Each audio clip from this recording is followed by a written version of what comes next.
Hey everyone, it's Marsha B here for another edition of Diary of a Black Mum. What's it like having more than one child under the age of 3?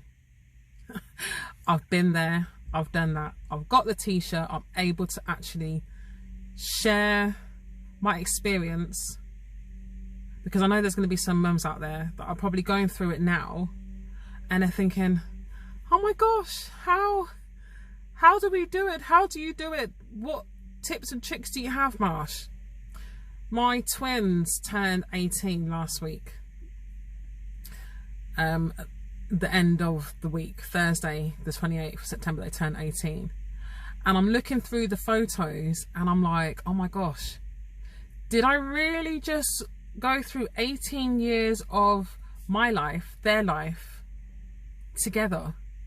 And I'm like, yeah, we've successfully got to the first stage. They've got to 18, young adults, because they're not ready to be proper adults yet. You're not a real adult till you turn 21. Your brain hasn't physically matured until you're 21, okay? Well, that's what I'm telling my girls anyway, because they think they're big people now that they're 18. However, how did I get through the first 3-4 years of their life? Because I had an older daughter, so my eldest is 18 months older. Hey, good afternoon, it's Marsha B, another edition of Diary of a Black Mum. What's it like having not just multiple children, right? What's it like having maybe 1, 2, 3, 4 children under the age of, let's say, 4? How do you get through it? What are the tips and tricks? I can't give you any tips or tricks, but if I share part of my journey, maybe you'll look at this and think, actually, I'm experiencing this now, or I've got a friend who has children under the age of 3, under the age of 2, and just share my my life, my journey. So I had a child. So my eldest is 18 months older than the twins, and I remember at one point, so my eldest at the time was 2, and then I was pregnant with twins. There's 18 months between my eldest and the twins. Last week, twins turned 18, and I'm looking back and thinking, oh my goodness, have we really successfully got them to 18 already? Now, I still tell them, you're technically classed as an adult in the world, but your brain hasn't matured properly, officially, until you're 21. So they're still young adults. They're not big people to me. They're my babies. Anyway, how did I get through the first 3-4 years of their life when I had 3 children under the age of 2.5? Because when my daughter was 2.5, the twins were around. And I remember my twins were premature. One was £2.11, one was £2.14. And for 5 whole weeks, they stayed in Gossett Ward in Northampton, intensive care, special care unit. Want to shout out to Northampton General Hospital, because people in that ward, they're actually amazing. My twins were premature. They stayed in incubators. They had cannulas. I breastfed them through, expressing milk, putting it in bottles, freezing the milk until it was ready to actually defrost, and then serve them their milk through tubes that were given through their nose. And through the early years, their dad was there, my parents were there, their other grandparents were they were dead, so they only had one set of grandparents, and there was a handful of friends, godparents, but the main brunt of it, it was down to me and their dad. And some days I think, oh my goodness, it was intense. I remember at one point I was breastfeeding both babies at the same time. Now, for those mums that know about breastfeeding, when you're breastfeeding a child, you have to make sure you keep your nutrients up. You have to eat extra. You need to make sure you drink plenty of water. You need to keep your breast nice and supple. So I remember, there was Nan would give me tricks and tips like, yo, you need to put cabbage leaves on your breasts to keep them, because they were sore. Breasts were like jugs. They were jugglers. They're proper heavy, yeah? This is talking about the first stages. So I was basically a milking machine.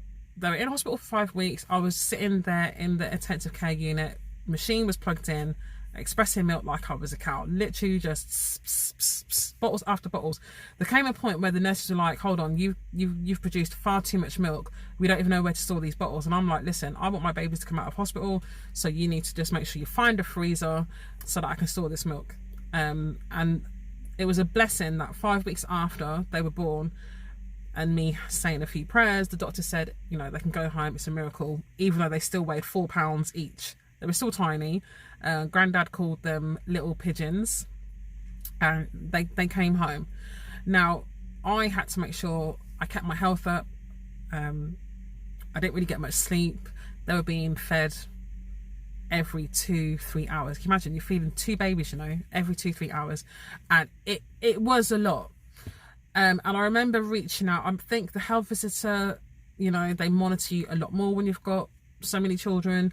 And I remember there's an organisation, for the life of me, I don't know, I can't remember the organisation. I just remember the woman that they gave me, a lady called Anna. Anna was a lady who had 7 children herself, and she was basically giving back to the community. I remember her coming to me sometimes, and just little things like going to the bathroom. Now, ladies, we know, or even dads, when you've got toddlers, yeah, toddlers don't care. You could be in the bathroom, and if you don't have a lock, they're going to kick down that door and come in the bathroom. You're thinking, hold on, I'm supposed to be able to have like a bit of peace and quiet in the toilet, taking a pee-pee or the number 2. So toddlers don't care. I remember Anna coming to me, and I had her for about 2 hours. I think it was 2 hours every week. Anna would come and visit me, and just to give me some support for the first 6 months of the twins' lives. And I remember her just coming in and saying, right, what do you need doing? And I was like, Anna, I haven't been to the bathroom. And she's like, it's okay, I'll take the twins, you go have a shower, freshen yourself up, do what you need to do. Or sometimes it would be like, okay, and I haven't been out to do the food shop, and probably back then I wasn't really hot on getting Sainsbury's shop as the shop delivered, or whoever I was shopping with. So Anna would say, right, I'm going to get a double buggy, and I'm going to take all 3 of them out. Oh gosh, I said my daughter's name. So my eldest was on the top of the buggy, and then the twins were in there. What did I have? I had a red and black buggy. Don't even know. Was it I can't even remember the name. I remember something cross. I want to say Ebony Cross, but that's not the name of that is not the name of the buggy. Oh my gosh. Anyway, I know it was a really popular buggy. It was red and black. It was a 3-wheeler. Absolutely loved it, because I used to be able to just maneuver with the twins with one hand and have my eldest on my shoulder, like, girl, let's do this. Anyway, Anna would come. She'd either let me go bathroom and freshen up, or she would take the girls out and say, right, I'm going to go do the food shop and come back. Or sometimes it was just the simple things like taking the washing out of the washing machine and putting it in the tumble dryer and just putting on another load. Like, sometimes I never got the chance to do that. And I look back now and I actually think, like, how did I mentally get through those times? I remember one time one of my twins had a fever of like 40, 41, which was quite high. And I was thinking, oh my gosh, I've got to wake up the other 2 to take them to the hospital. And I was like, no, you can't do that. I remember then calling grandparents, saying, grandparents, can you come and like watch the girls while I take one child to the hospital to see what they can do to get her fever down. It was intense, and I remember being highly emotional, and I remember crying a lot, and I remember calling my doctor going, how am I going to do this, a lot, and speaking to, I think the health visitor was visiting me far too much. Like, not to say she was concerned, but she just wanted to make sure, like, girl, you're doing okay, you're doing okay. And then eventually it got to the point where you start to get smart, okay? So rather than me breastfeeding 2 babies at once, it would be like, right, I'm going to express milk and tell their dad, yo, you feed the kids, I'm going food shopping. And going food shopping for me was like, oh my gosh, this is the godsend. I've got time out. Or it would just be asking family and friends saying, look, if I express the milk, can you please just feed the kids, change the nappy, have them for a couple of hours so I can get some sleep? Like, because when you're deprived of sleep, I tell you, it's the wickedest thing. Having no sleep, and we all know them early years, you look at the baby, you think, oh my God, you're so cute, you're so cute. And then you're thinking, no, I need to get some sleep. And eventually the girls got into a routine, but it was still tricky. I remember, so you get into a routine and then you get other things. So they start to grow, right? They start to grow. And I remember carrying my twins, taking my daughter to nursery and carrying the twins in their car seats. And one of them was a bit weightier than the other. And I didn't really balance it. So it has, I think I had the weightiest one on my right side and then the lighter one was on my left side. And I remember starting to get really bad back pains. I was going, oh my gosh, remember I got my jugular breastfed boobs, and then now I've got the back pains from carrying them in the car seats. And you know, you twist and you turn and you're just thinking, as mums, our bodies go through so much. The trauma of giving birth alone, and then the trauma of, well, it's not so much trauma, but your body changes and then you become like this milk machine. And then even when you stop breastfeeding, that's another set of issues, because I didn't breastfeed my twins for that long. I think I breastfed them for, it was about 7 or 8 months. And then when you're weaning them off and putting them on like the bottle, again, just weaning them off is so painful, and I got mastitis, and then it was just another thing like, oh my god, I just want the milk to dry up super quick.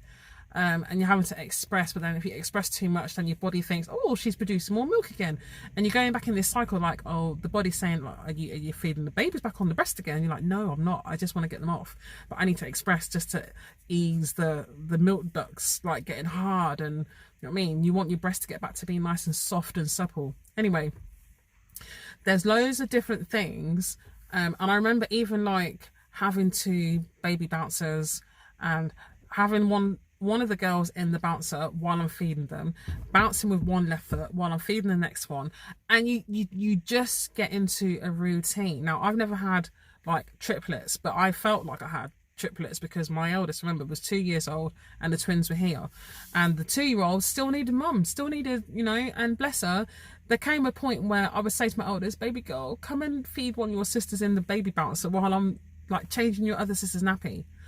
And you know, people would think, or people say to me now, oh my gosh, you're super mum. No, I wasn't super mum at all. I wasn't super mum. You just get on with it. You don't think about, because a lot of times people say, how did you do it?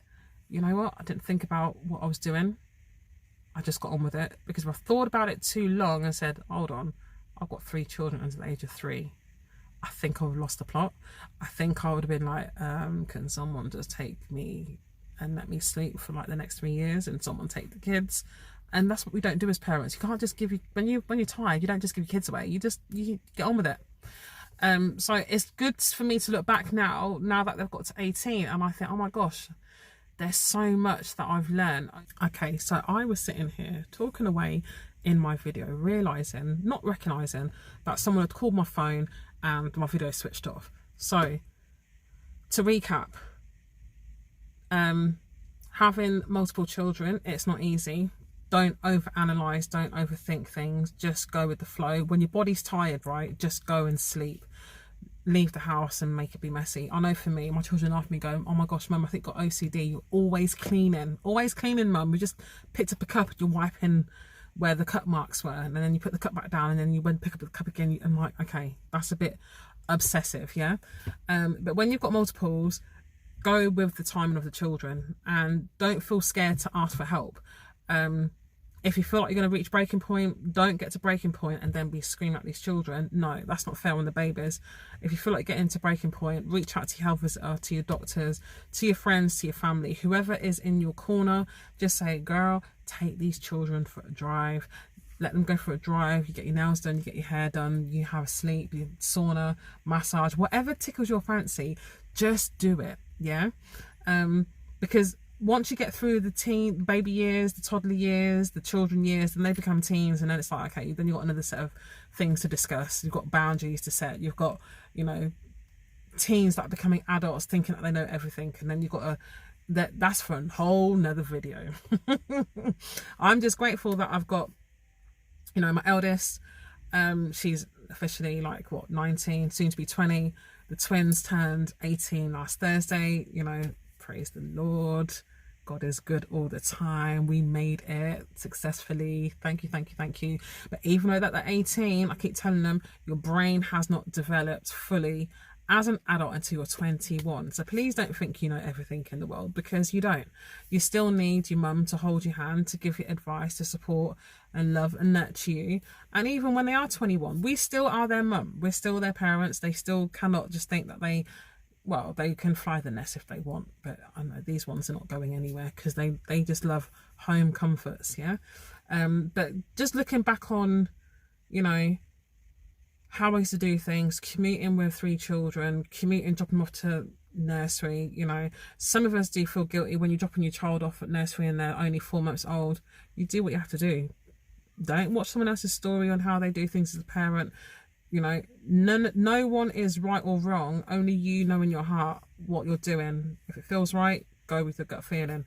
And if it doesn't feel right, then have a reality check. Check yourself and see why does your gut say to you this is not right, and figure it out as a parent who's got children to, you know, many children. I have a lot of kids. Yeah, I have a lot of kids. I don't know, shouldn't say kids, you know, because I always correct people. I have a lot of children, and I'm happy that I have so many children. It's a blessing. There's many people out there that are, you know, struggling to have more than one child. So I'm very at. But then I think also it's not easy when you do have more than one child at one time.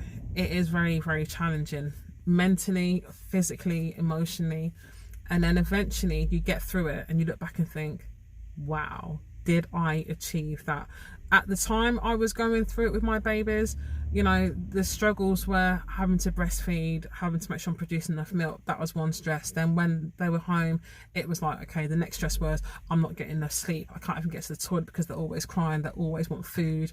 And then when they get to another stage in their life, it's like, okay, even feeding time is hilarious because you've got babies that are just flicking food everywhere and you're just like, Lord, give me strength. Anyway, there's always different hurdles, but you adapt, you overcome, and you win. And that's what we do as parents. We overcome, we adapt, and we win at all hurdles that we face as parents.